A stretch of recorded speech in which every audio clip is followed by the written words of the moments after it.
Disclaimer, we'd like to note before the start of this interview that the opinions about to be expressed by the guest on tonight's Gettin Salty Experience podcast are that of the guest and do not directly or necessarily reflect the views of the host of the Gettin Salty Experience podcast.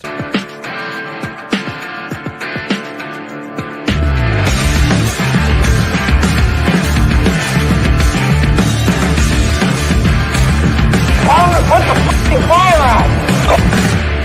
You're listening to the Gettin Salty Experience podcast. Hello!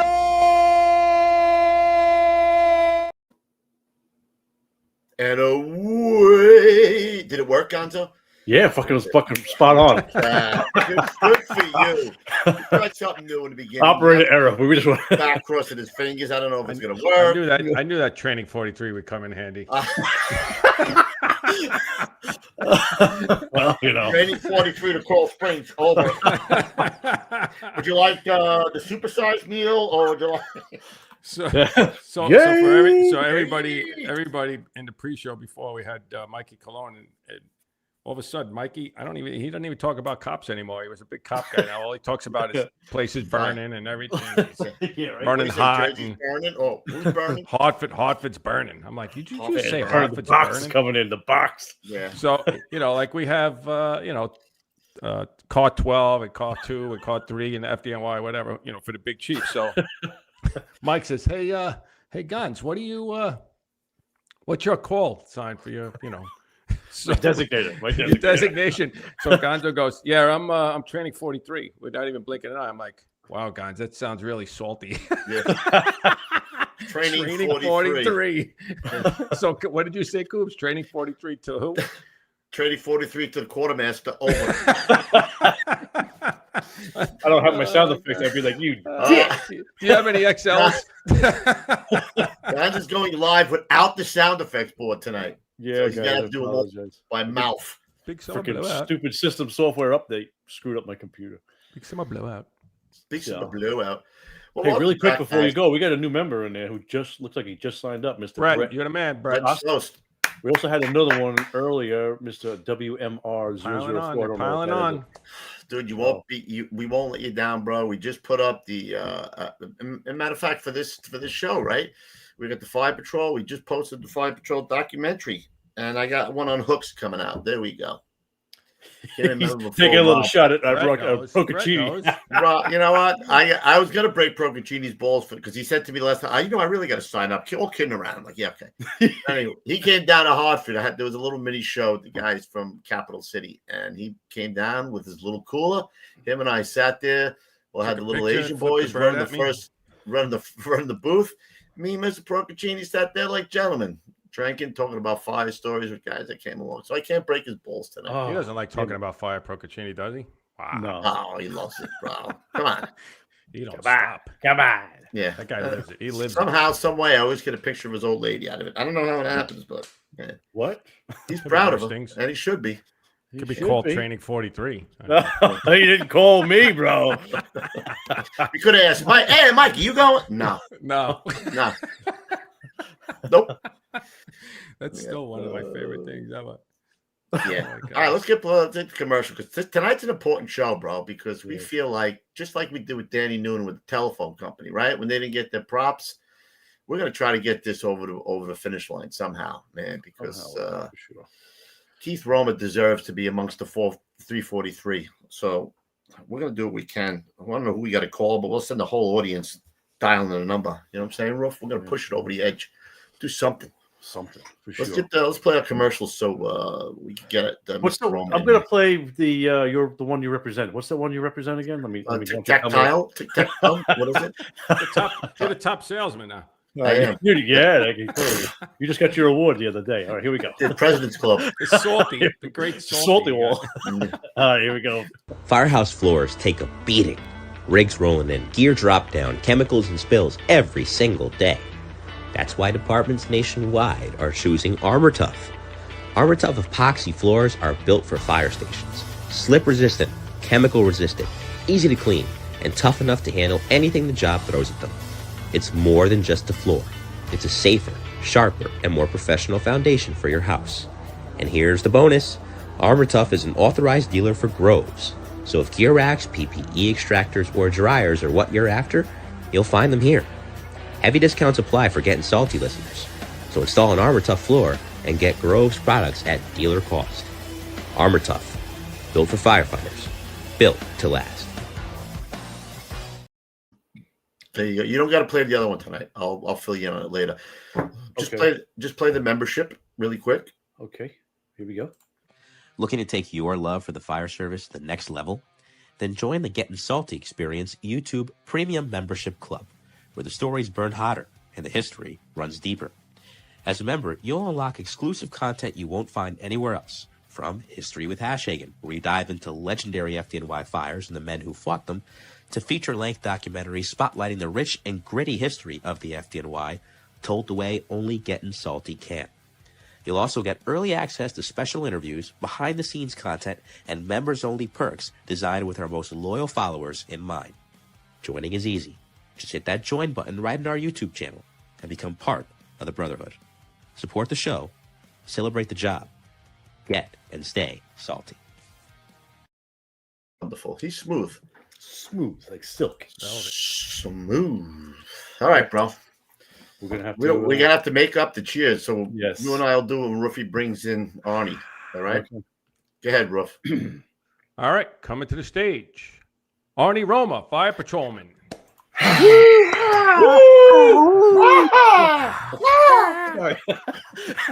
Panty drop.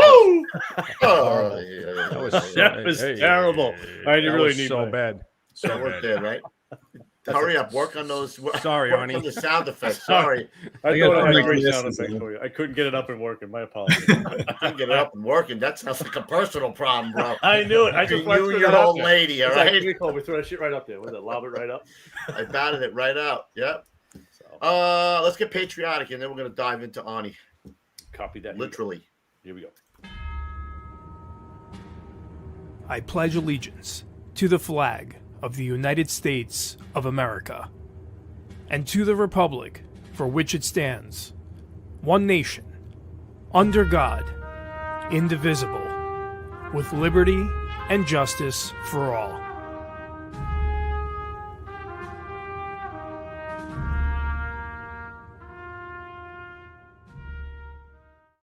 Nice. Another new guy in there. Not a new member guy, but another guy. Life Begins at 40 truck up there in Holland. He's been here before. Oh, he has? Yeah, I've seen that name.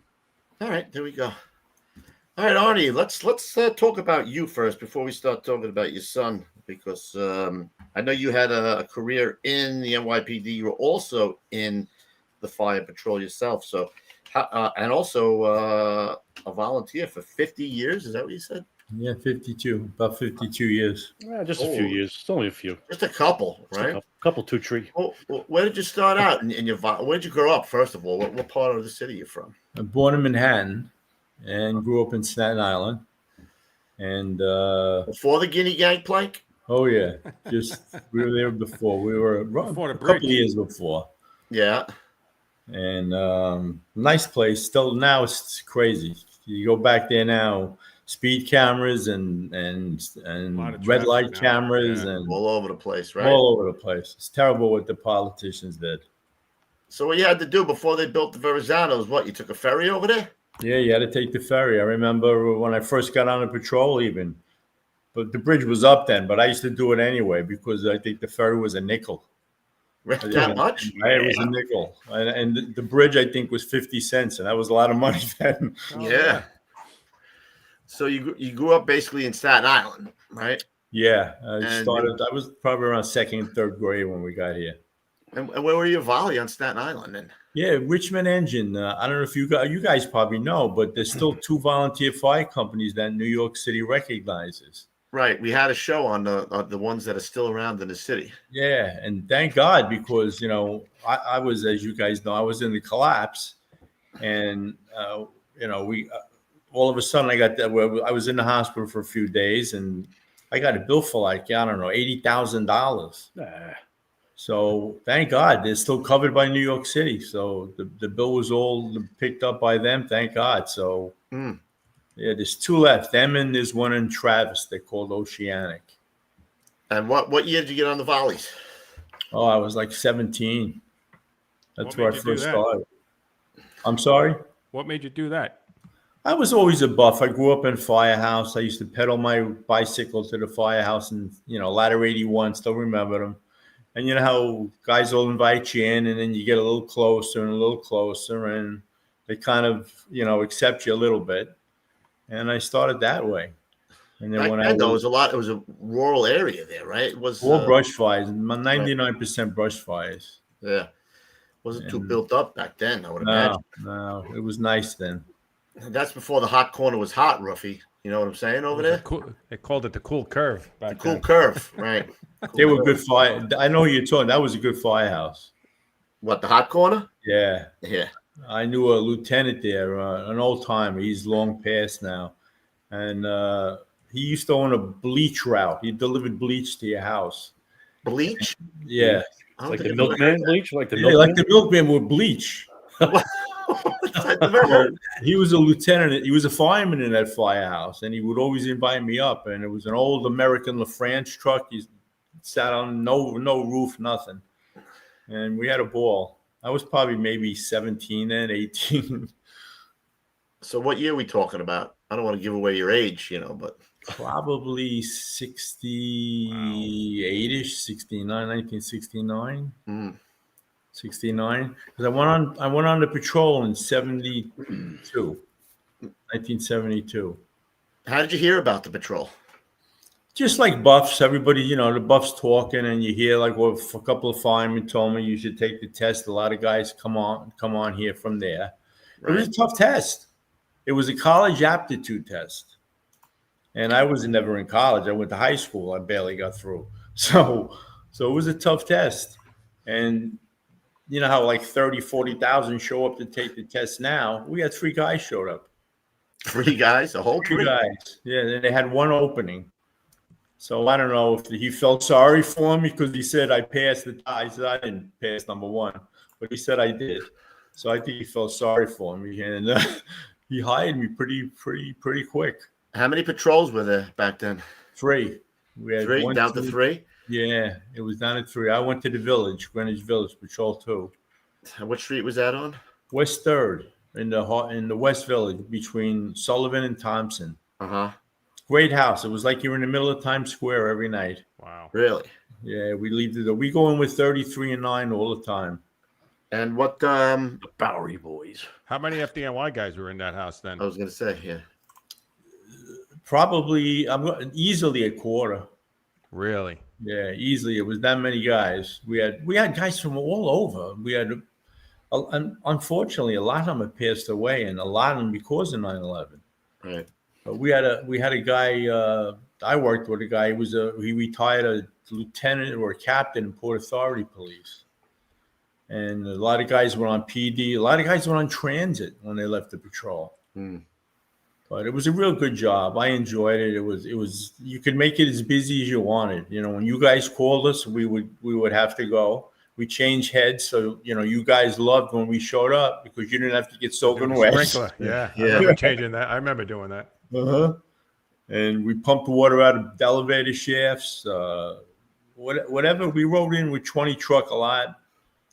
As I said, 9 truck, 18 truck. All those Lower East Side, Lower Manhattan companies. They were doing work back then, man. A lot of work over there. A lot of all those old lofts were burning. I was there my first night tour. They were showing me the house, orienting me to the house. It was like 10 after 6, and we tapped out to Green Street on a working fire. I was on a job 10 minutes, and we were going to work. Is that what it looks like now, Guns? That's what it still looks like? No, hold on. I think this is, let me just see. I grabbed something else. I think this is what it looks like now, because I think it's something about Is that the one that, what's his name owns? No, that's Uptown.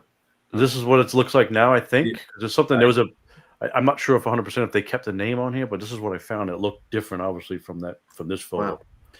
I mean, at one point, I think there was 10 or 11 patrols. Oh, yeah. Is that right? Yeah. They were the first paid, I don't know if you guys knew, they were the first paid fire organization, they had to call them, in 1700 in the United States. Yeah, in the 1700s they started, before the FDNY, and the longest running, right? Yes. All the politicians then got their kids on the fire patrol from the volunteers. That was Wow. like a step up then. Yeah. And that was just to say, that was just for the insurance companies, correct? If I remember right, like the Yeah, rest too. they got that 2% money, and any insurance policies written, and that's how they survived off of that 2% money. I'm not sure what year this is, but damn. Oh, 1906. Yeah, there's still the L above right there. Yep. Yeah, look at that. You're right. That was yeah. long gone when I was there. Oh, you could go over to the membership and watch the documentary on the patrol. That I wrote. Yeah, get a little educated. Arnie, little did you ever try to get on the FDNY? 3 times, all 3 times died on a list. It was a tough time in the 70s. I was laid off from PD for 2 years. So you remember those years? They were barely hiring. Yep. And your job notoriously hired nothing like PD. PD would hire 1,000 guys. Your job would hire maybe 200. Yeah, Right. 100 sometimes. Yeah. Yeah, I remember one class was 60. And I got close towards the end. It was real close. I thought I was going to make it, and then I didn't. I died on the 3rd list. I was already a cop on the 3rd list, so I had about 7 years. Oh, there's the guy we were talking about. Oh, Craig. Craig We'll Bucieri. We'll get him sometime. We'll get him. Yeah. We'll get him some. Greg, you coming on? With Well, 10 let's go. patrols, all with double sections. Craig's a fighter, man. You need him on your side, let me tell you. I'm trying to get him. I call the guy a million times to come on the show. Yes, and then he ghosts me. 26, right? 26. I got Mike. I just signed up Mike Pencina, Greg. Mike Pencina's coming on the show in November. So how long did you doing the patrol? Just about a year. Right. And I got called. I waited 4 years for PD to give you. Remember again the way things were then, right? Now PD, you're probably on in 6 months. And I waited 4 years for PD and finally made it. I was 21 when I got hired. Wow. So yeah, Just a youngin'. I took the police trainee test, but I didn't have a high school diploma yet. So they wouldn't hire me, and the school wouldn't give me a diploma in 1 month. So that 1 month cost me 4 years of waiting. Really? Yeah, but it was good in a way too. That's when I went on the patrol. Right. So half of the time I was on the patrol. Now we were talking about some of the famous, firemen who've been in the patrol, and who are we talking about? We were talking about a lot of Patty names. Brown. Patty Brown. Who else were we talking about? Artie O'Leary, the guy from Boston. I don't know if you guys knew him. Feehan, right? Went back Chief. to Boston, right? Yeah. Yes, Went back to he Boston. just passed away within the last year. He had that big, long handlebar mustache. Feehan, you said, right? Feehan. Bill Feehan and his son, Right. Lee Ielpi. ILP, yep. And Johnny Ielpi was in there too. Jonathan, yeah, he was on. So heavy hitters, man. There's a chief in the Bronx right now, in fact, was very active in the patrol. Trainer, Mikey Trainer. I think he's in the 18th Battalion. He's still working. Oh, he is? The beef man. Yeah, the beef. Who could forget The Tree Trio. Beef. Trio? The Tree Trio. He keeps in touch. He's a good guy. just- What about Spoke to Artie Mark. Werkel? Wasn't Artie Werkel in there too? Yeah, he was I think he was before me. Yeah, Artie's in the chat too. Is he? Oh, Yeah. I'm just trying to find a couple cool things. Yeah, I was looking for some What do you good got? pictures. I was looking for some cool pictures, but just going through as you guys are chatting to see if I can find something cool. I talked All to right, Warren cool. the other day. Warren Fuchs. I called him up to see how he was doing. I haven't talked to him. Saddle up. Saddle up. Looks like work. He's doing good. He was on the board for the Fire Patrol to bring it back. When I had to set up a board for the 501c3, Is that right? he Yeah. was one of the guys I went right after. And Richie Shearer, I don't know if you knew him. He was the OEM commissioner under Giuliani. He was on the board that I had set up. I had a lawyer from Bay Ridge, Brooklyn, who used to be a dispatcher in the fire department. And and I had Alphonse D'Amato. He was a senator. Yes. I had his attorney. He was a volley captain somewhere upstate. And in fact, he worked for the insurance company. He was in a tough situation, but he worked for the insurance companies and did a study. And not to stick up for the guy, but I read the study about 4 times, and it was pretty truthful, the study that he prepared, this guy Greg Serio. And a lot of the guys on the patrol said that he closed the job. He was the one who put the nail in the coffin, but he really didn't, you know. And I was in a tough situation because, you know, I'm with the guys, but I'm also, you know, reading his study 4 times. Right. What was the eventual reason? Let me run us through that a little bit. Why that wound up, you know, hundreds of years. We're talking about the 1700s, I think, that the patrol started under different names they were called, I believe. But we got old trucks. I mean, look at this old thing. yeah. What was the determining factors in closing the patrol? They just figured they would save money, the insurance companies. Yeah, exactly. They outlived their time. There was a girl. I'll shorten this story quick. There was a girl who was in charge of NYIA, the Insurance Association. It was personal with her, and I don't know why. She wouldn't talk to me. She never to this day got on the phone with me and talked to me. Her husband got on once, and he was just all upset that some fire patrolman called his office and was cursing at him. And I apologized. I said, I think I know who did it, and I'll talk to him. Right? And I apologized over and over again. But it was a personal issue with her. Mm-hmm. She made it look, well, the truth was the upstate insurance companies were paying, and they weren't getting any fire patrol services. So I was trying to sell them on the fact over and over again, we're going to do away with that. We're not going to charge the new 501c3 fire patrol. We're not going to charge the upstate companies anything. So you're going to be a winner. You're going to have saved. And she was from upstate. She wouldn't even go for that. Really? She stacked the deck. They had a meeting in Brooklyn. It was a rubber stamp. Every year the fire patrol would come up, and every year the fire patrol was funded. It was about $8 million a year when it closed. That's what they were funding it. Wow. And I got a beautiful letter from the UFA, you know, to show their support. And she didn't care. She didn't care. She was closing this job. I could have showed her. I could have told her no one pays, and she was closing this job. Right. And she used the excuse, obviously, of 9/11. She used the excuse that I don't want to see a guy get killed over, and that really brought up a big fight. She said tables and chairs, and a lot of guys really fought that. Tables and chairs. The fire patrol historically has been involved in dozens, if not hundreds, of rescues. Right. We made 1 or 2 when I was there in a year in the village, and you had guys like Eddie. I remember Patty Brown made a couple of grabs. I think his first couple of tours or some ridiculous thing. He was some guys claim, I don't know how true it is, but he took my place when I left because he was there the same year I left. Some big shoes to fill, Arnie. Oh yeah, never do that. So were you doing both when you were on PD? You were still doing the patrol, or you had stopped the patrol? No, I was a registered nurse. I became an RN. I was doing the RN and the PD, and I enjoy PD. We spoke before. I think we mentioned, you know, PD is a good job. What are they going to put up with guys like me? You know what I'm saying? And think about 30 vacation days, you know, sick time. And I get guys, you know, I'm not, that job stinks. It's this. What are you doing? You know, well, I'm stocking shelves. I mean, let me tell you, this is a good job, but still, it's falling on deaf ears. Everybody's got this attitude. Yeah. Where'd you work in the PD, Arnie? Started in Times Square. I did a bunch of years in Times Square, which was an unbelievable place to work. And then after the lapse, got laid off for 2 years. Right. Went to the Department of Correction. I worked on Rikers Island for a year. We were all hoping the fire department was going to call us because laid off cops are getting called for, you know, bus driver jobs. Yeah.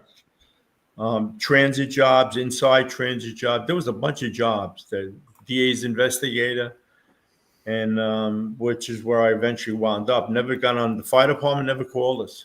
You know. How long were you laid off for? 2 years, almost just about 2 years. Wow. I went back and they used the excuse they had to hire because of Son of Sam. Remember him? Yeah. And that's when I went back. The weekend of, I think it was the weekend they caught him. They hired us back. And then left correction, went back to PD, and they sent me to the 7th precinct next to 18 truck. We were attached to 18 truck. Yeah. Wow. Yeah, busy house there. So both houses. Say, you had to see some Yeah, You know? A little bit of Did you work. carry a maybe. nightstick? You know what I'm saying? Oh yeah, I didn't tell you. Right? I will You be got any mad good if I was cop a stories? I will be beating everybody's ass. I'll tell you that. Stop resisting. Stop resisting. I will be beating everybody's the slapper fit nice in your pocket. ass. What did you just say to me? Nothing. Yeah. No, not you. No. I'm saying The guy you used the slapper on. What? Yeah. Can you imagine somebody spitting on me, Coop, or you, or like? I see don't that care on if they had TV. cameras. Oh my God! I'll kill somebody. I cringe. What the cops has taken today, I don't know. But I try to tell people that's hopefully not the whole case. And if it's bad for you, do your year or two on patrol, and then you can find the whole. Yeah, you can find a job where you know, there's an S for every seat somewhere, right? If you don't want to do that. And then Some from there, guys I do went to Staten Island. Some guys do a full career in the patrol, like a good 20 years. We had a lot of guys. Yeah. I'm good. Funny you brought that up. It was terrible what they did to the guys.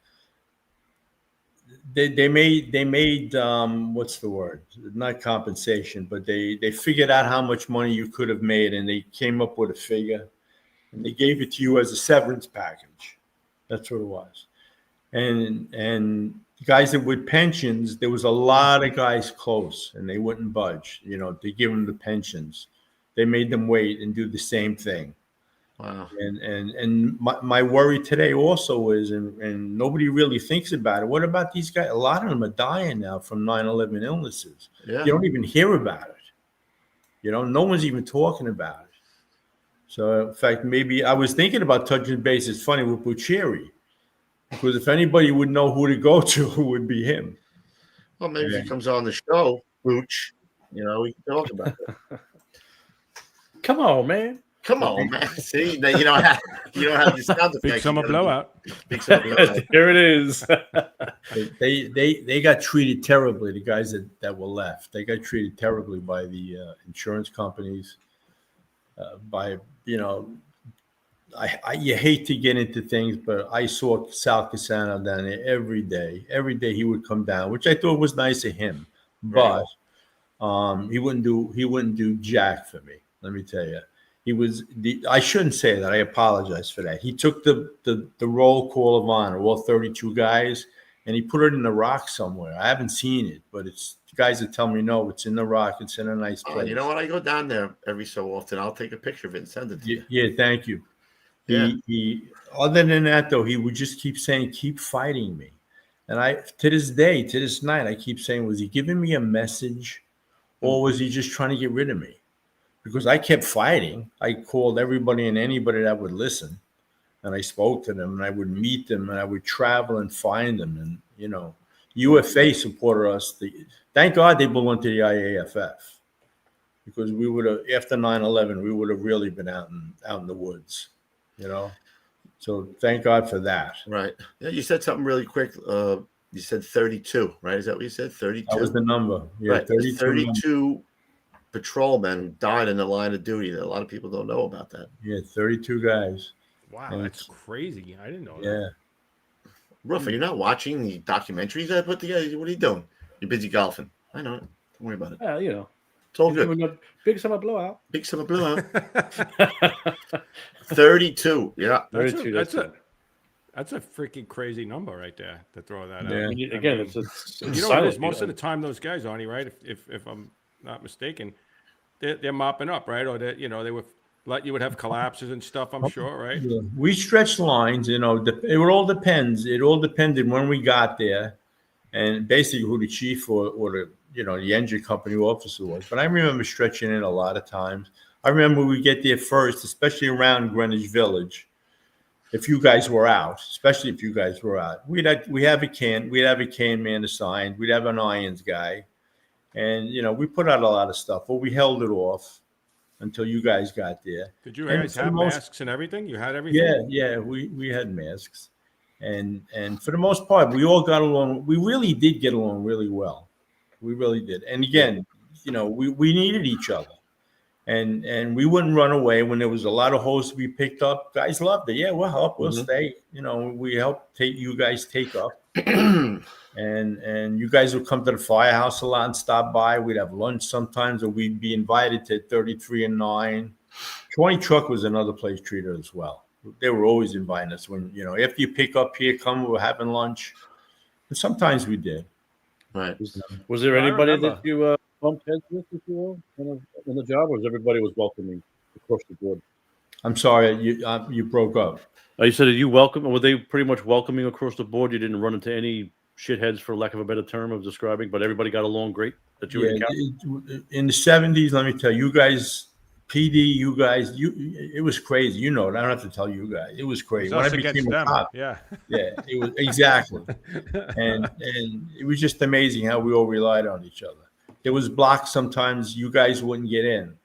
You didn't want to go in, or when they were shooting each other, and you would wait on the corner. We'd bring you in, and then you guys do what you had to do. We'd make sure you got out, and that's the kind of relationship we had, and that built a lot of stuff. That happened a bunch, especially in Times Square, when on the midnights we had there was a lot of stuff happening. It was nothing in the 18th precinct.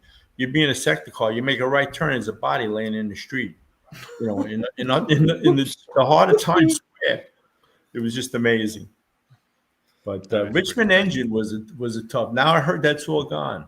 There was a couple of chiefs in Richmond Engine, and one chief, I'm not going to say his name, I worked with his daughter in the emergency room, and he was a tough guy.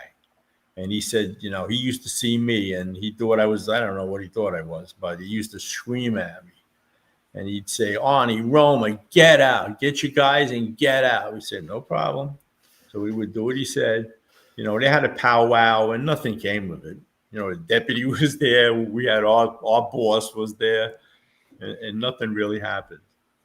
But I remember as when I first got on the job, that I remember seeing you guys at mostly like factories or something like that, if I remember right. But patrol, the patrol at a few jobs, and I remember, I was still new. I didn't really even know what was happening. I didn't ask questions about that. You know what I mean? But I knew you guys had different helmets. Everything else was the same except everything was red helmet. That was they were historic. The red helmets.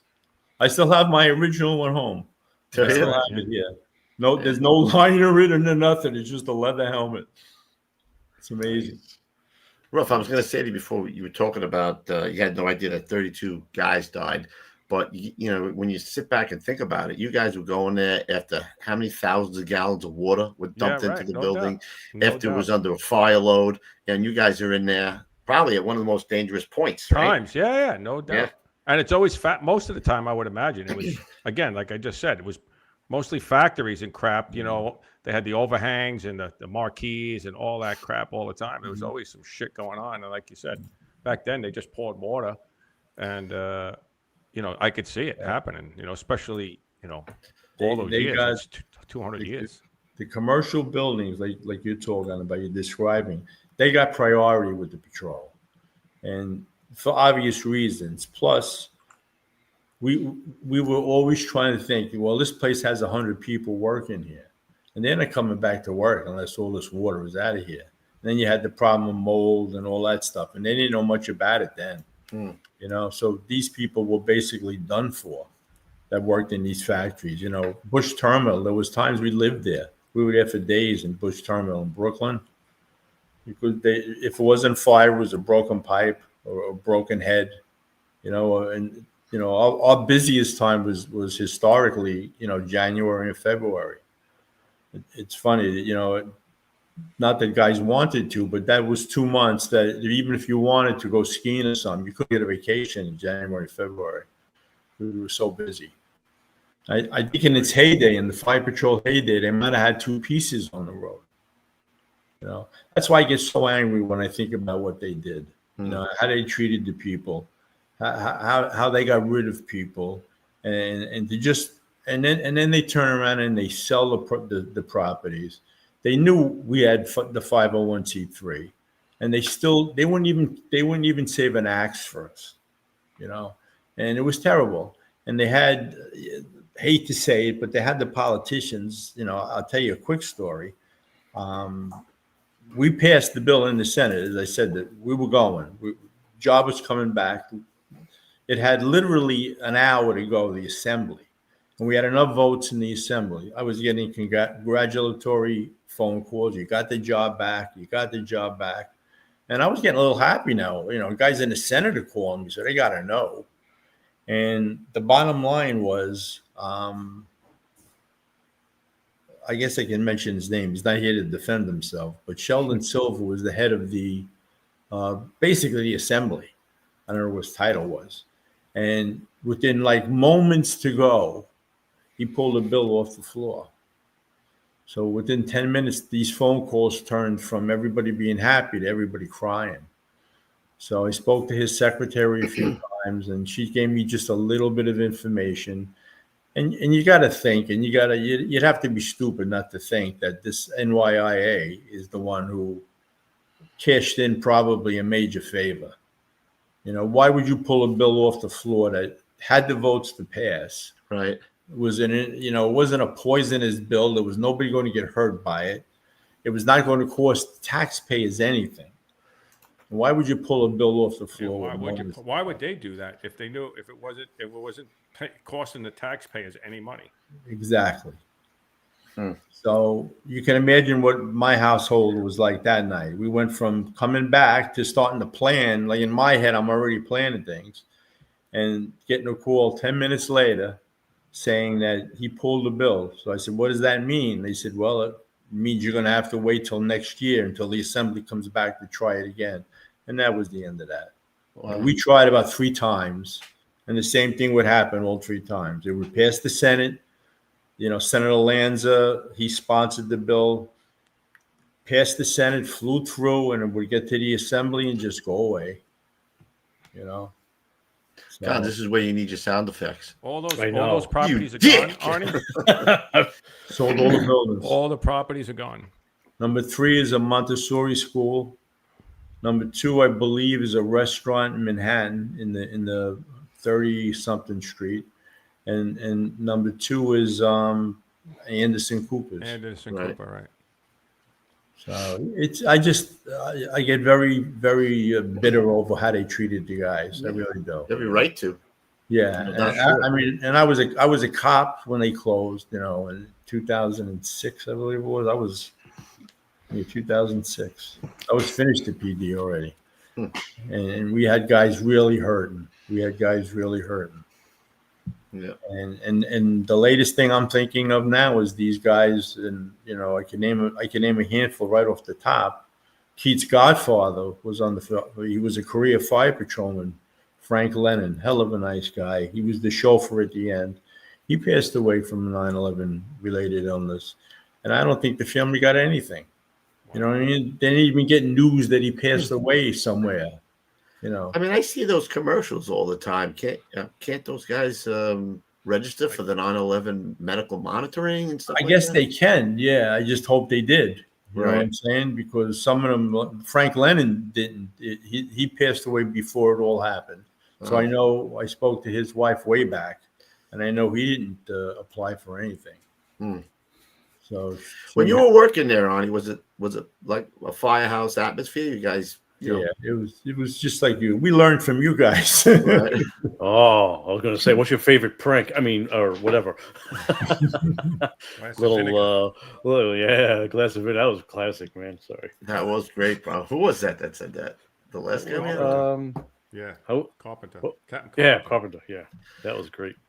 I remember I saw that show. He was on about a week or so ago. Yeah. Last week. I was in the bank the other day, Ruff, and I get a tap on the shoulder, and he says, "Hey, thanks. That was my brother. What a tribute to his career." I was like, "Really?"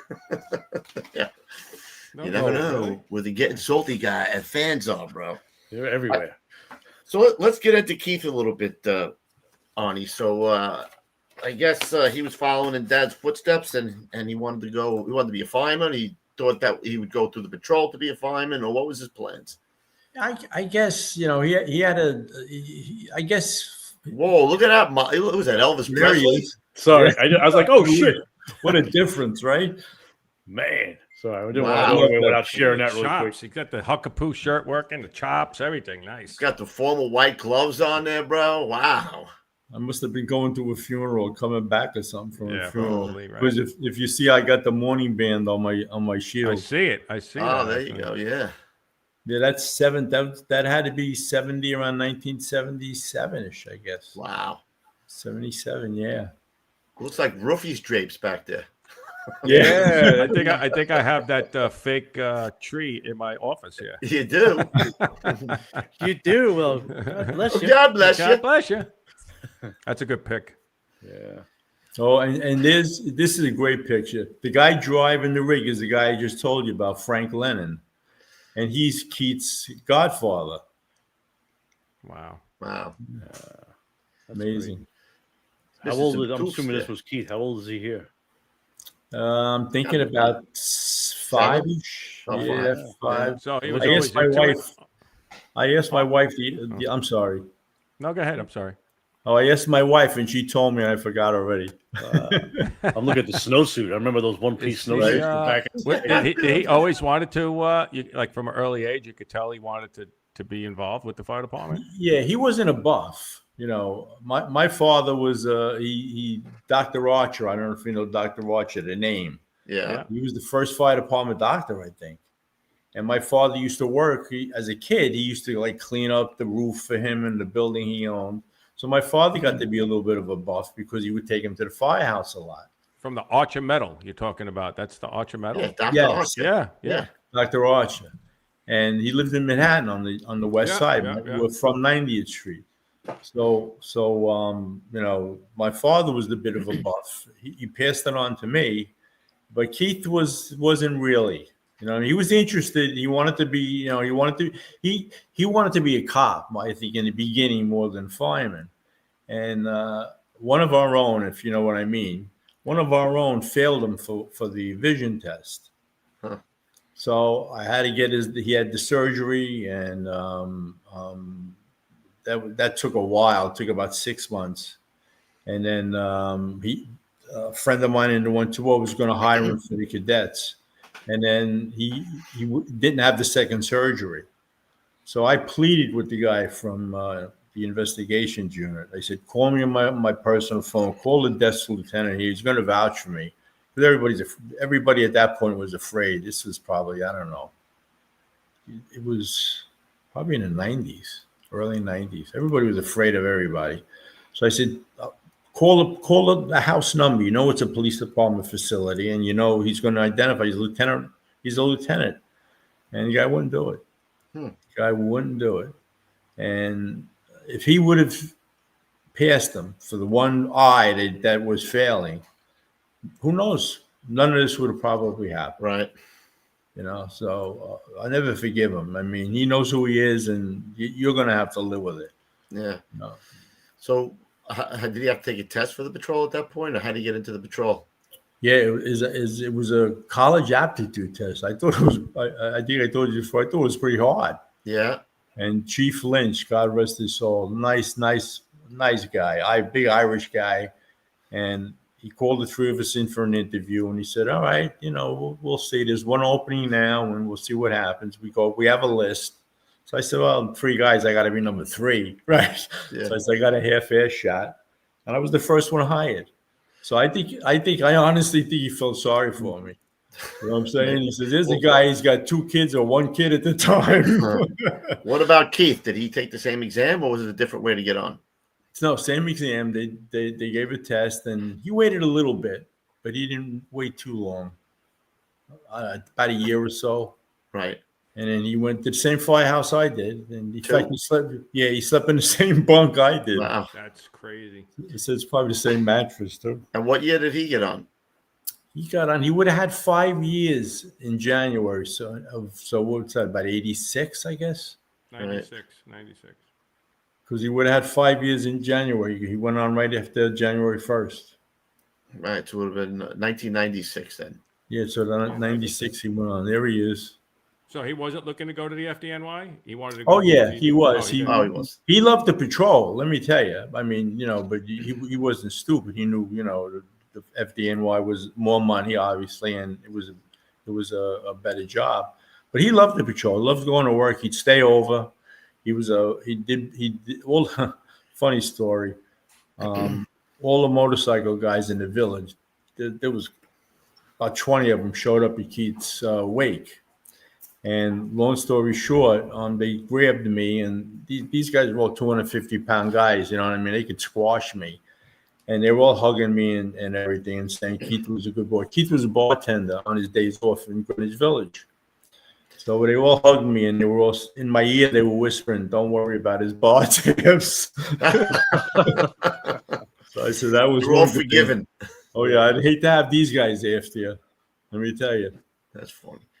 Wow. So That was Keith.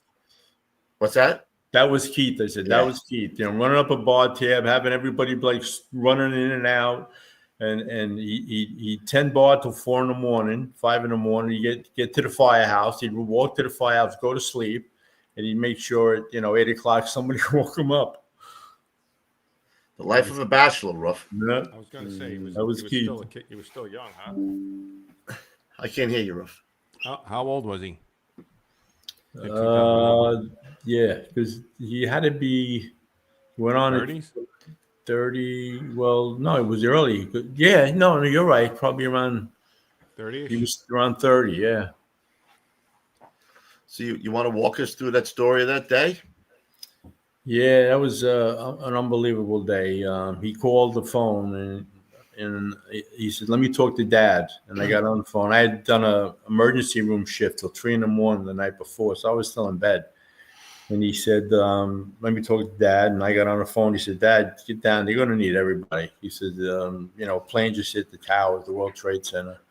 So I called another volley with me. It was a cop in the 8A precinct.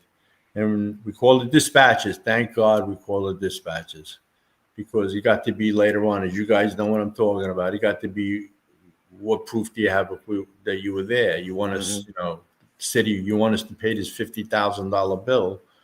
So thank God that dispatcher who passed away now, we ran to the firehouse and we called him on the phone. "What do you want us to do?" He says, "Just go, just get up there. I can't talk." And long story short, do you want us to take the truck? He says, No. So we went up in his car, went to the Verrazano Bridge, stopped.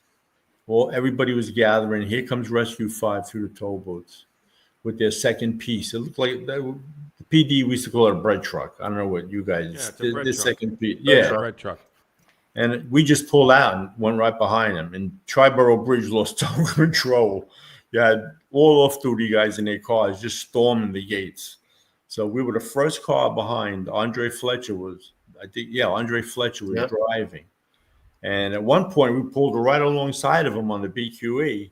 And we said, "Are you guys going to the fire?" Because I thought one of us heard something about they were relocating.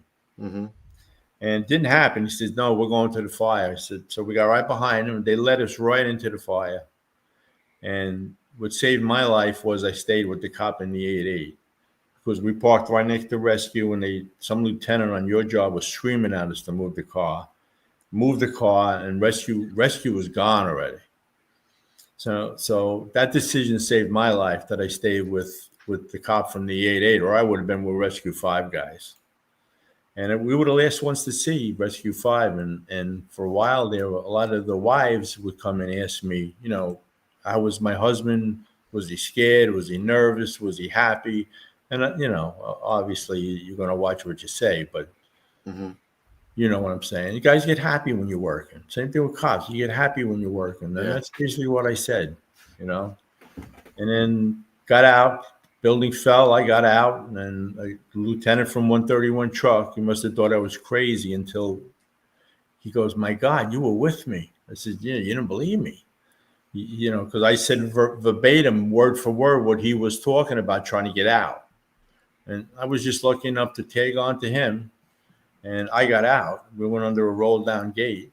And I kept saying, "Fire Patrol, Keith, they had to see what just happened." But when you talk to John Sheehan, they got wiped out when the South Tower fell, not the North Tower. So we were both in the same collapse together. And when did Keith go then? I mean, were they called there, or they? He was there on the box. They went on the box. So he was working. How many guys working the patrol that day? There was, I believe, there was Sheehan and his driver, which he's a dispatcher now in Yonkers, I think. Uh-huh. And I'm trying to think if there was somebody. One of the guys came in late, and he was walking up 3rd Street, and they left without him. Right. And that saved his life. So I don't know if Keith was the only one in the back of the rig. He might have been the only one in the back of the rig. Okay. So they get off, and how was Keith the only? Like, where did they report to when they first got there? They went right to the command post. In fact, you'll see not two, but you'll see 1 and 3 if you look at Father Judge. They're standing right next to Father Judge the whole time. When your department got a little bit of a handle on the command post, they told him to stand by with Father Judge. Keith got there. They got there within 2 minutes. So Pfeiffer told him to set up a triage area in the main lobby. And I'm sorry, that was us. We were told to set up a triage area in the main lobby. They were involved in just back by the elevators because Sheehan told us the story that people were in the elevator and they were a lot of people were severely burned. And he said Keith made a lot of trips. He said he made 9-10 trips in and out of the building. He said, in fact, at one point he was getting a kick out of it because the women, if you guys remember, they were throwing their heels off because they couldn't run. And they took all the sliding doors and they took the revolving doors out. And so it was a pile of glass there. So John Sheehan said at one point, Keith got a kick out of it because he was carrying girls over all this glass. Nice. So yeah. What happened to? Now he was in the lobby with 1 or 2 guys, himself and how many? John Sheehan, the supervisor. Yeah, There's John. John, there's 2 of them here. Yeah. And is that Keith with his back turned to us? Yes. Okay.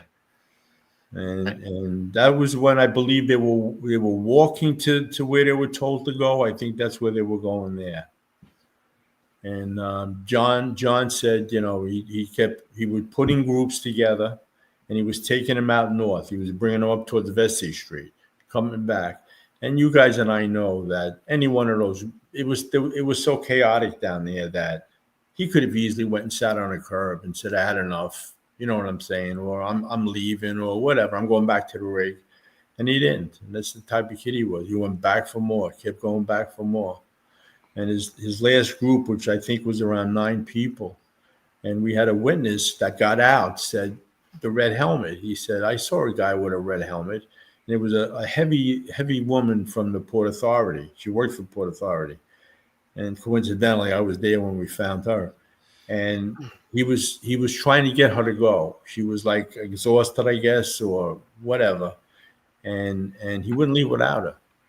And he told the group to go. And he made sure he stayed with her until I guess he felt she was going to be safe.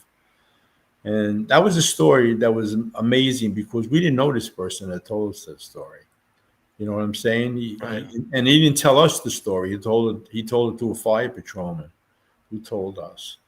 And he said, and he had his name. I got his name and everything. And I said, thank you, for telling us that story. He said, no, I felt sorry. He said he felt sorry for the fireman because, this lady had no intentions of leaving. She was going to stay there for a while. So that's the type of kid he was. Right. Now, the last time you spoke to him was when he called you and told you that that's the last time you spoke. Yeah. A few minutes, 2 minutes later, he was probably, my wife was on the phone arguing with him. You better come to that barbecue tomorrow. He's trying to hang up and get to the scene. And, I was there when we found him Christmas Eve. And I got called back. I was there till, 6, 7 o'clock, which I would always leave to come home to eat. And I got a call from somebody in the patrol saying that they just found Keith's helmet. And so my brother-in-law and I went up. We got right up there as fast as we could. And they were delaying midnight mass, because it was Christmas Eve until they got Keith out. And then the captain of Fire Patrol 3, we had just got there. He rode with the ambulance or behind I think he rode with the ambulance. to the medical examiner's office. So we got to the medical examiner's office, and they said, come back tomorrow. You could ID Keith. And I went back the next morning in uniform, and there was a cop in the ME's office, and I saw Keith. I saw him, and I knew it was Keith. I just knew. And he had my PBA card in his wallet, and he had $1.05 on him. He barely had money for lunch. And I don't know. I'm kind of glad in the way I did see him. He looked peaceful, and I told my wife we covered him. We put an American flag on him, and before we walked him down to where what I'm talking about, those trucks that were there. Before we put him in one of those trucks, I told my wife to come here because her biggest thing was, I don't want to leave him there. And I said, come down. And, I grabbed her hand and I rubbed her hand along from head to toe. And he was all there. And I think as sad as it was and as terrible to this day as it was, I think that little part helped her and I to know that we didn't leave a part of him there, And that was how we spent Christmas Day in 2001. Yeah. But the guys were unbelievable. Your guys, not to change the subject, but we kind of needed help. And your guys were always there for us. I went there every day to dig. Before we found him, we knew where he was. And there was all that nonsense. Every once in a while, that stupid stuff would pop up. The cops are over there. Because then I went as a cop. Because a battalion chief got a little snippy with me, and he kind of didn't want me there. Mm-hmm. So I took my fire uniform off and I put my police uniform on. And thank God it went. He never said a word after that. So, but your guys were unbelievable. FDNY rescue guys. The guys that were there for the rotating through, when they all found out, that what had happened, I couldn't get enough support from you guys. It's I wish we would have got it from the top. Is that still on the building? Yes, that's what's on. That's the plaque I gave to not gave, but we signed it over to Anderson Cooper, as long as he would display it and not take it down. That's awesome. Yeah, and we put down and made sure if you move, and we got it in the clause that if he moves, we could have access, back to the plaque. Because what my fear is, somebody 3 generations down the road maybe will throw it away. Right. Well, that's good. That makes me feel pretty good. Yeah. In a shitty and then, situation. as you guys know too, after all this happens, then the nonsense starts. Well, he wasn't a fireman; he was a fire patrolman, and and I didn't even know where was that coming from, Arnie. Like the department, or yeah, initially I'll go with the thought it might have been just an what do you call it? An omission. Nothing harmed. Nobody meant harm by it. But the second day, I called and I got was Cassandra the commissioner then? But his secretary was a very nice lady. And funny, I remember she owned cats. She had a lot of cats. And he said, no, we'll let you talk. And I told him. And he kind of knew that there was a fire patrol a member lost. So I said, you came out with a list. Could you please add them on the list? I said, because everybody's calling the house. Everybody's calling Ro, my wife, saying, thank God Keith made it. He's not on the list. And you can imagine, think of yourself, you got to go through this again, a second time and a third time, sometimes every day. And then a couple of the fathers from your job kind of trying to help, especially Lee Ielpi. He said to me, you have to call, you have to get some benefits out of this. What are you doing? So, because all I know is I got my shovel and I went to where I knew he was. Mm-hmm. Whether it was cops or firemen, this is where I was staying. Because a lot of times the cops would say, get over here with us. And I'd say, no. And the fireman would say, the cops are over there. And I'd say, no. Yeah. And that lasted only for about 2 weeks until everybody got to know me. But so yeah, so he said, you got to get on some of these lists. So that's when I went to see Cassano and said, there's a list floating around. Keats is not on it. And that's when he said to me, he wasn't one of ours. So that's basically what started it. I said, years ago, there's pictures of a procession in front of St. Patrick's Cathedral. A couple of fire patrolmen got killed with your guys. It was one big funeral. Worcester Street was one funeral. Fire patrol guys and your guys. Mm-hmm. They said, well, the fire patrol was cousins. So, okay, that's nice. They were cousins, but it's not costing you. Everybody said it's money. It's always money. This wasn't money. I mean, the IAFF, the IAFF took care of its members. And thank God the patrol was, they belonged to IAFF. Right. So it was so frustrating that I couldn't get the point across. Put them on the bottom of the list. Your list is sacred. And I understand that. Mm-hmm. I do understand that. Put them on the bottom with an asterisk and just say member of the New York Fire Patrol. You know what I'm saying? Yeah. You want him in the middle of your list. I mean, don't they have EMTs on that? Oh. I was just going to ask. I thought there was a paramedic that was killed. That's part of that 343 number. Yeah. For the judge. For the judge too, right? For the judge and Carlos Lillo. He was a paramedic, and like you said, there was two paramedics. And if you look, John, look at the Coop said it before. Look at the fire patrol, the rig. Yeah. It's got the fire department logo on it. Right, and they right the door. and let's not forget they never they weren't allowed to freelance. So anything they did was under department orders. Right. A lot of times we were told, patrol, no good, stand by. Okay. Right. You guys were in there, and you guys were facing the danger, and he didn't want us to do that. I understood that. But a lot of times we'd get there and we say, Chief, can we get to the fourth floor? You go, you want to go to the fourth floor? Okay, you got radio. We always had radios. We had your radios. In fact, the fire department gave us the radios. And you stay in touch. And all the chiefs always said, stay in touch. I know you're on the fourth floor. And we go to the fourth floor, throw 20, 30, 40 covers. We'd set up pumps. We'd move furniture. We try to, people were so...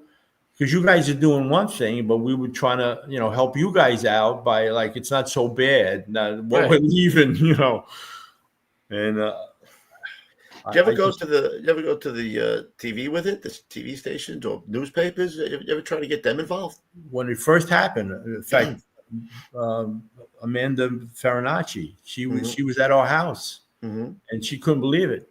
She's my family's fireman. I think he said a brother too. A brother and her father. Yeah. Okay. And she said she couldn't believe it off the record when she would, shut the camera off. It doesn't sound like it's something that should be, like you said, it's not costing anything. It's a long time. This wasn't something that you thought of 3 years ago, right? No. This is something that was happening right after, within months of finding them, within 2 months of the disaster, for God's sakes, what would have been like you said, I understand now if it was we hear this number 343 forever, right? If you wanted to change that number, I could understand where people wouldn't want to change that number. But this was something that was going on before that number really represented anything, right? So this is going on way back, and that to me doesn't make, because we do a good job generally. Mm-hmm.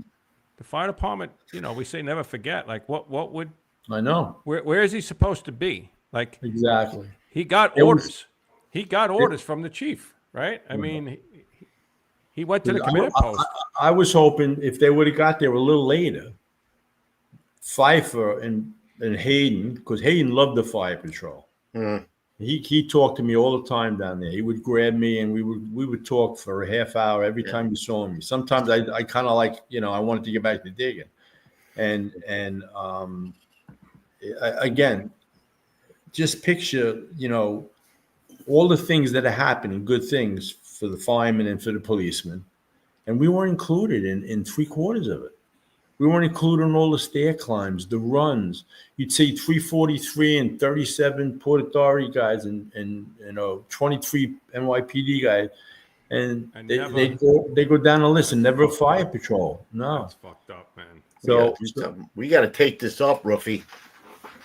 There's guys in you know, we get letters from people, we get like on the computer emails and saying there's a run Sunday and I'm running for Keith Roma, and that's really makes you feel good. Yeah. You know, one guy was a chief somewhere and he said, I'm running for Keith. I think, Arnie, there is a following. Like, I mean, I've heard about him for years, right? I never really thought about it, to be honest. I never really thought about it until I heard the whole story. You know what I mean? I never did, unfortunately. But that's been going on a long time. Like, this has been going on where guys like I posted that yesterday, and you know, we get a few people. You know, we got a guest coming on, and you know, we get a few people that chime in. Oh, he was a good chief. I worked with him. You know, blah blah blah. Right away, guys were saying, you know, 3-4, you know. It's 344, 344. There was like a bunch of guys, 344, you know, never forget, like this whole thing. So, guys, it's out there. Did you ever try? I don't even know. I'm just thinking off my head. Did you ever try to get a petition, or did you ever try and get signatures? Did you ever try? Well, I was just thinking that, rough signatures. What could we do to try and, you know, we got 100,000 people follow us. How do we get those people to sign something and, you know, send it to the commissioner or whatever? Right. What do we got to do? Right. I would tend to think I don't know. I didn't hear anything bad about this commissioner. No, I heard that he's a good guy. He was a foundation guy. Yeah. A lot of them are buffs. You know, they know the importance of you guys. And I guess if we get to him, you know, because obviously he would have the power to change it. And I know the U.S. Have you spoke to him? No, I wrote a letter a little after he got in. And I got almost verbatim the same letter back that they sent me, you know, 3 times already. So I wonder if they even gave it to him. I was just going to say that would probably that's a standard. Yeah, he's not getting it. He didn't even get that. Well, we'll get it to him now, Ruffy. We'll get it to him. We know people. We had your highest medal. Hooks. I guess is it the Medal of Valor? You guys, is that the highest one you guys have? The Tony Bennett. Okay. We had a chief who is off the job now, so I can say this. I wouldn't say his name, but the doorbell rang one day, and we opened up the door. I was home, and Rose, yeah, come on. He was in full uniform, and he gave us the medal. Wow. And he or someone engraved Keith's name on the back of the medal. That's what I'm saying. And he said, don't say anything for a while. So I could say it now because I'm going back. This probably happened 10 years ago, 15 years ago. But he was a young guy, and he said he had to get out of the job. He had a heart problem, and he showed up by himself in a department car. And to this day, couldn't explain it. Wow, I never could ask. That's how the guys feel that. You know what I mean? Listen, I don't care what you do. Guys always say, if you're doing the job, right, that's it. Like how could. If the guy showed up on his own, maybe I could, you know, you can maybe sell something. It's working. You know. You got an order from the chief. Come on, man. Like, we got to do better than that. Like, after all this time, like, you can make this right. You know what I mean? Like, I can understand a long time has gone by, and like you said, you don't want to change the number. You don't want to, but the same way that Noonan wanted to get you know, he didn't want anything other than on the building. Freaking plaque. It's to say these guys died here. You know, they did the job. And they're not getting any, not that they even want accolades. You know, you just want to make sure that people remember him for sacrificing. Exactly. That's what he did. Exactly. I mean, you know, I don't think that's too much to ask, for God's sakes, man. You know what I mean? I think we got a higher calling now, Ruff. And they gave him a plaque. They put the plaque on the wall, for God's sakes. They came and did it too. You put the plaque on the firehouse, and yet he's not included. That's like a oxymoron. Like, that can't even be. Right. Come on. We got to do something. I couldn't figure it out. I just couldn't figure it out. Nigro was involved for a while, and he denied it. Cassano denied it. I'm trying to think if there was a third guy in there. I don't know, but I know the Chiefs, a lot of the Chiefs came and told me. They apologized. Yeah, I'm sure. It's never too late, man. There's we're no gonna way make that this those right. guys We're rough. We're gonna make this right. We got it. There's no way those guys felt late, like that was a good thing. You know what I mean? Like, like I say, I get it. You know, the 343 is kind of, you know, a long time now. You know what I mean? I get that part, but I think there could be, you know, is he down at the Rock? Is there anything at the Rock about him? The whole on a roll because I got that and I was worried about that. So I told Cassano, we have to do something with this. The museum and I guess somewhere they made a decision to put it not at the museum, to put it at the Rock. So supposedly it's at the Rock. And, but now I got to look for something else. I'm going to go down there and see if it's at the Rock when I go down there. Yeah, I think it is because people have told me they've seen it. So well, that in itself, yeah. They can put it at the Rock, but they can't put it anywhere. I mean, it's almost like they're going to pick and choose, cherry pick where they're going to recognize it. I bet you. I mean, I would think like if I'm thinking about it, like what would make me not do that? If it's no money, right? It's the only thing you could think of is the number.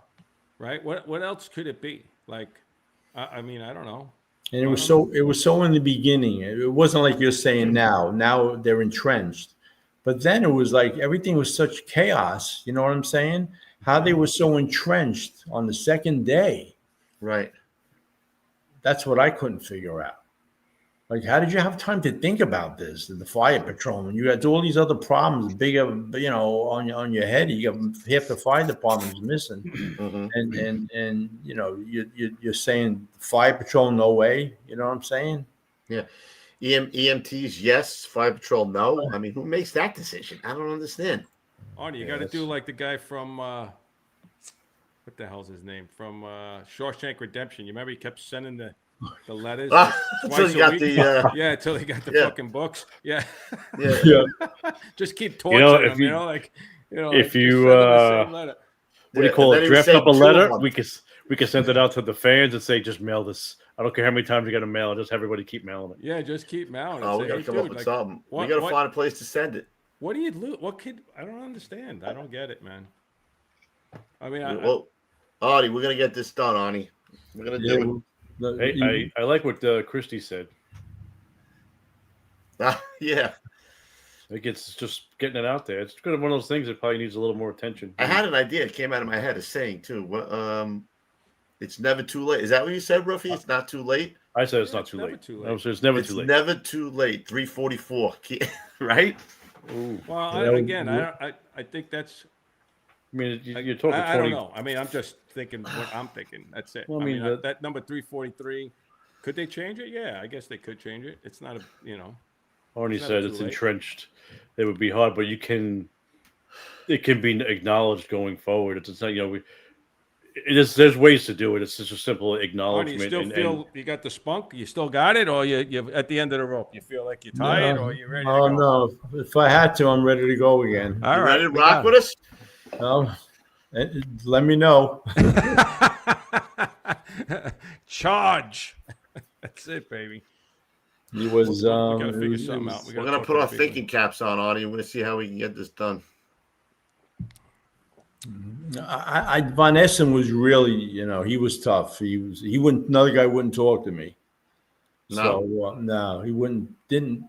I leave a message after message because they wouldn't put him on a phone. Everything was okay. We'll take a message. Voicemail. Yeah, and he was the union guy for how many years? Yeah. And after like the fourth or fifth time, you realize he's not going to call you. All right, so we're going to work on this new guy. I think the commissioner would be. Commissioner now's a buff. Yes, yeah. And he's supposed to be. He was supposed to be coming on the show. I don't know if that was going to happen anymore, but he seemed like he was gonna. But I think if you talk to him, I think if we get to him, like we're going to try to get to him. And like somebody just posted in the chat, after a story like that, I don't think anybody would balk at the 344. You know what I mean? Like, of course they will. Guys will, of course. I mean, it's just acknowledgement. The entrenched part of it, but like you say, you can still keep it 344 and acknowledge 343. The 343. Sorry, I'm already on 344, and acknowledge Keith for sure. We could do something. I don't know. I start going down these rabbit holes. Like there were guys that weren't even working that responded that are included in that number. This guy was working. That's working dispatched. Yeah, dispatch. He's got an FDNY patch on the rig. Yeah. And a plaque on the wall. Yeah, Gabe Fox said at the 25th anniversary should have a ton of eyeballs on us. This may be the year for us. What what was that? I mean, Christy brings up a good point too. Was there any media attention or any kind of with that one? Because I don't remember it. That's why I was asking. Channel One did a bunch of stories with that Amanda Farinacci. Yeah, that was the only one.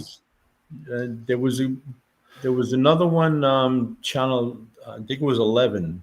And Channel 5 came to the house. I remember the guy from Channel 5 came and they did stories. Rosanna Scotto, you got to get. Yeah. How you doing? Hey, Don. Matt Don. I'm we're going to figure out a way, Arnie.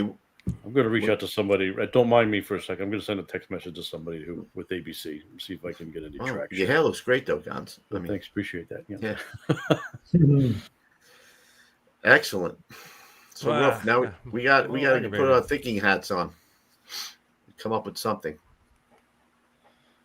I'm sure it's going to meet. I bet you meets resistance from the brothers too. Just this guy's out there, but we can find a happy medium for everybody. The brothers to remember Keith. We'll have to toss it about. You know what I'm saying? Yes, for sure.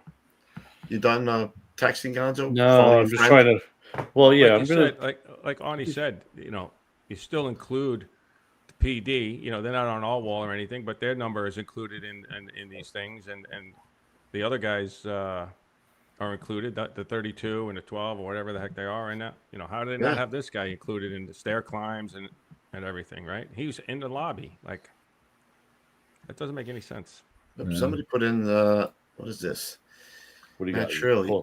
The story was in Fire Rescue 1 magazine, The Forgotten Firefighter of 9/11. That comes from Matt Shirley. Shirley, you must be kidding. I'm not. Don't call me Shirley. Don't call me Shirley.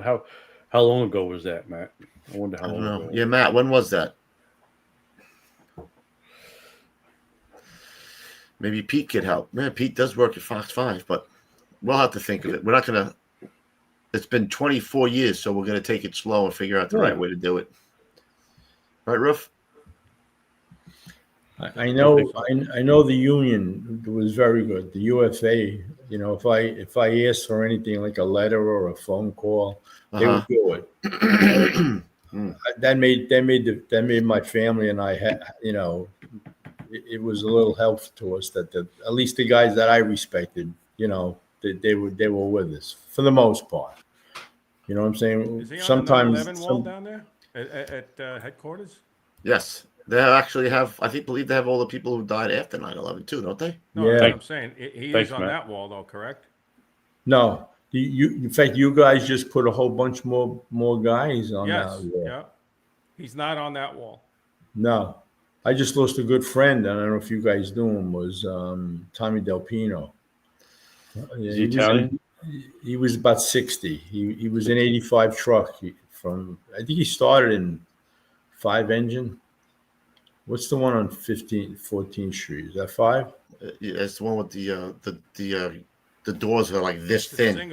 Yes. Yes, engine, right? it's really tight. Yeah, I think he started there, and he only lasted like maybe 8 weeks. He woke up, he had a headache, and that was the end of that. He had tumors growing on him. Christ. Yeah. Nicest guy in the world. Never smoked. I used to see him all the time, and when I was in Richmond Engine, I'd be driving, and he'd be coming down the street, and I always gave him the courtesy, and he loved it, unless he was way down. But if he was anywhere close, I wouldn't move in the rig until they passed. Ruff's gonna go out and play 2 rounds of golf tomorrow. See, Coops, you never know when your last day is, right, bro? Man, you never know. People gotta. He had a big house in Pennsylvania, a bunch of dogs, him and his wife. That's a shame. Yeah, he used to send me pictures of the deer. The deer would come right up on his porch, looking for a handout, I guess. Yeah, not that by him. You give out handouts to deer's Ruff, or does they hand out a bullet through his head? Well, it's one hand. The other one's a bow. No bullets, bows. Bows, still bows. Well, we're going to do what we can, Arnie. We appreciate you sharing your story with us, man. Thanks for having me. I'm going to keep your number close to me. And, we got to do the old school tip of the day and the, what do you call it, right? Arnie, you have one? You ready? I don't think I told him about an old school tip of the day. No, you may not have, because you're always slacking. You're always slacking. I'm a slacker. Ruff, you want to give the old school tip of the day? It's time for. That could be a first. Ruffy, It's an old school tip of the day. Baby. You want a solo shot, Roofy? What do you got? You want me to give you a real old school tip, or you want me to just give you? I don't care what tip you give me, my friend. Keep the ball down the middle. Keep the ball down the middle, he says. There you go. There you go. All right. Love it. I love it. Keep the ball down the middle. Keep the ball down the middle. Interesting. All right, now we can play our commercial for the old school tip of the day.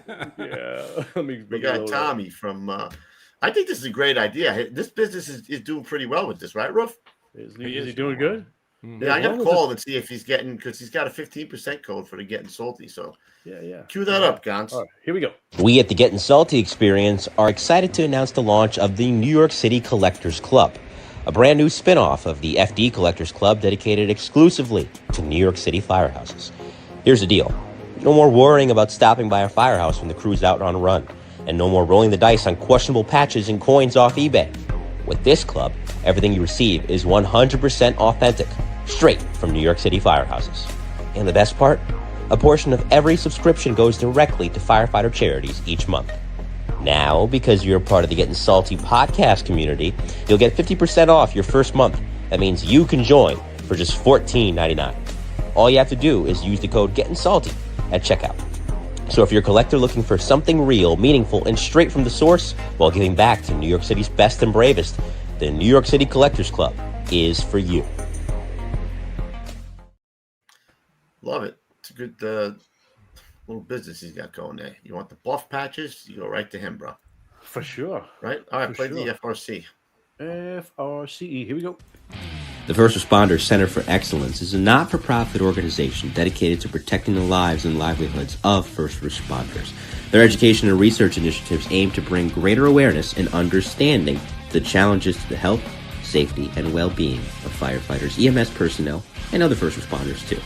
They are an affiliate of the National Fallen Firefighter Foundation.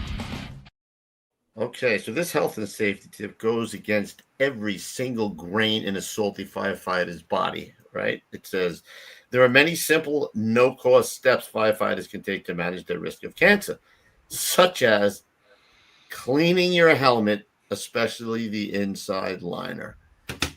That's the new clean, right? The new salty is clean, Roof. Is that something like that? Mm-hmm. Right. You would never thought of Shower within the hour. Shower within the hour. Shower within the hour. You know who would know that? The Training 43 guy. Training 43 would know that. That's right on his top list of things, bro. Training 43. Like Ruffy said, we are booked up till I think November. You said, right? We got a whole bunch of old school guys coming on. Let me take a look. You got to rush get these guys on. I tell them every time I get off the phone with them, I'm like, listen, stay alive for another month. You know what I mean? Come on, you got to hold it together, bro. Captain Mike Courage. Is that how you say his name? Captain Mike Courage is our next guest. Yeah. Entry engine. Next week. Another old school guy. Awesome guy. Awesome guy. Somebody in there said a pissed Refrano is a determined Refrano. We'll get this job done. I'm a little pissed off, actually, about this whole thing. Yeah, we're going to get it straightened out, Arnie. We're going to work on this. I hope we can come up. Just common sense pisses me off. If that, that's common sense, man. I mean, it's like every checkbox that would need to be checked is checked. They put a plaque on the building. I mean, God's sakes. Right. I mean, I don't know. I just you want to get to the commission. The patches on the door of the rig. I mean, I don't know this. We got to get the commission. I need to make a phone call to That's the guy. That's going to be the guy. That's the guy we got to get to. I know somebody who has a direct route to him. It's a little friend. Where is he? He'll be in the after show. Little guy. Who is this guy? Oh, Mikey. No, wait, yeah. He's here. He's over this. He'll be. Oh, there he is. I see him. Whenever you want to see there him. He is. Hey, what's up, Mikey? Hey, that guy. Hey, oh. There he is. Oh, God. Mike, you're gonna make it happen. Yes, I have a direct line. I have certain friendships in that office. I've always said that the FDNY press office is a heck of a lot easier to deal with than the NYPD. So you mentioned Ms. Farinacci earlier. Ms. Farinacci is a good friend of mine. And yes, I think this is something that we can and will make happen. And like you said earlier, we're not looking to alter the list. The list is a sacred one. But, and it's been stressed enough times, there's nothing I can really say to add to it. The man was working. The man was working. You could see him. It's estimated that he saved 200 lives that day. And when they found him, as you know, Mr. Roma, he's with 9 civilians he was leading to safety. He was doing the job. He was doing the job in uniform. There's pictures of that. Well, how could we not fired up cologne? Woo! For a good reason. I wish I had some sound effects right now. They don't work. He's not driving no training 43 rigs. Oh no, he's not. God, you hurt me. But we will be dogged. We'll be respectful. We will be dogged, and we're gonna make this dogged. I'm gonna be dogged. Thank you, Arnie. Thank you so much for coming on and sharing this. It's my pleasure. It was beautiful. You guys are great. Thank you. Thank you. Appreciate it. Thank you, Mike, thanks for coming in. All fired up, brother.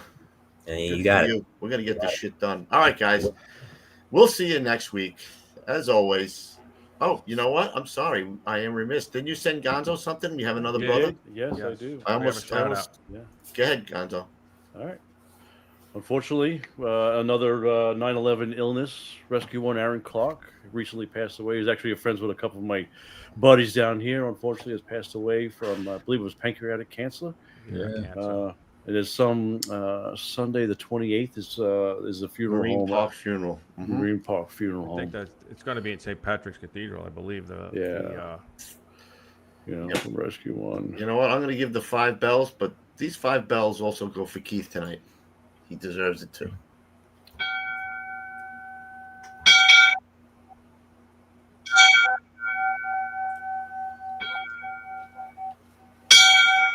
Tightened up my rope there. It's getting a little loose. Yeah, I could see that. All righty. Again, thank you all. Thank you. Okay, everybody. And even your wife. Send me.